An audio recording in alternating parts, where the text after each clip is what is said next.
যে নারীর পর্দা নাই, যে নারীর ইজ্জতের কদর নাই, যে নারীর সতীত্বের কদর নাই, যে মেয়ে পর্দা করে না, আল্লাহর কসম বাস্তব কথা হলো বেহায়া নারী, বেপর্দা নারী, এটা কোনো নারীও না, নারীর জাতও না, এটা কোনো বেড়িও না, বেড়ির জাতও না, এটা প্লাস্টিক, এটা প্লাস্টিক অথবা বালতি অথবা লোডা অথবা বদনা। এই জন্য নারী তাকেই বলে যে পর্দানশীল।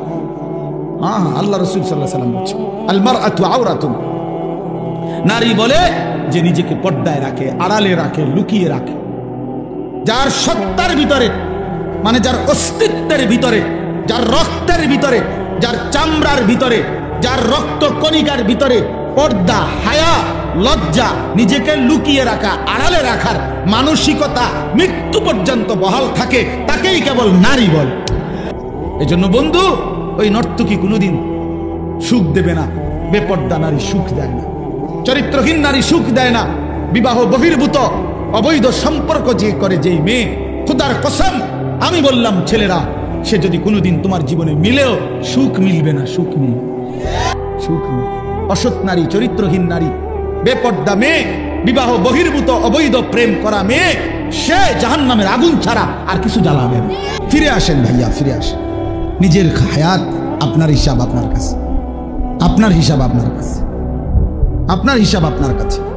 যুবক ভাইয়া, বন্ধু নষ্ট হইও না বন্ধু, কেউ কাউরে মনে রাখে না রে দোস্ত। এই জন্য ভাইয়া গুনাহ ছেড়ে দাও, তওবা করো বাপ। এই ঈদের দিন থেকে নিয়ে পর্যন্ত যারা গুনাহ এবং নাফরমানি আর অশ্লীলতা আর বেহায়াপনা, মোবাইলে হোক আর বাস্তবিকে হোক, যেমনেই হোক, আল্লাহর নাফরমানিতে কাটাইলা, দয়া করে দোস্ত নিজের উপরে রহম করো, মাফ চাও, তওবা করো। ভুল হয়েছে, এটা ভুল হয়েছে, এটা ভুল করেছ, এটা উচিত হয় নাই। আল্লাহকে এভাবে নারাজ করিলে একদিন মৃত্যু হবেই, সেদিন কিন্তু কবরে কষ্ট হবে।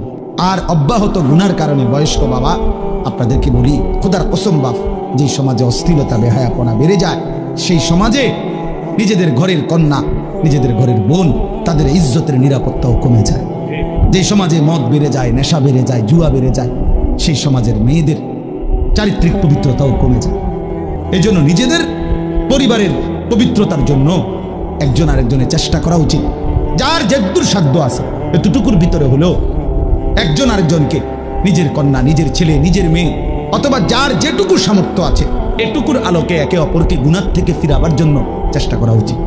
সবাই হাত পাও ছেড়ে দিলে আসমানের ফেরেশতা এসে ঠিক করবে। আমাদেরটা আমরাই চেষ্টা করতে হবে। লা তাবদীলা লিখালকিল্লাহ, আল্লাহ তাআলা বলেন আমি আমার সৃষ্টির মধ্যে কোনো পরিবর্তন হবে না।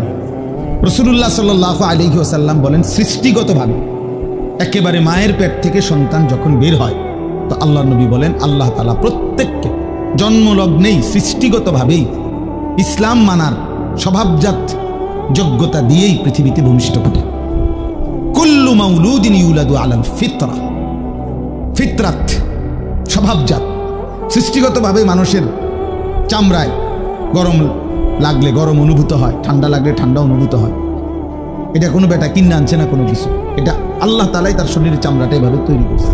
ঠিক আল্লাহকে মানার যোগ্যতা আল্লাহ তাআলা বান্দার মধ্যে তাকে মায়ের পেট থেকে বের করার সময়ই সৃষ্টিগতভাবেই দিয়ে দিছে।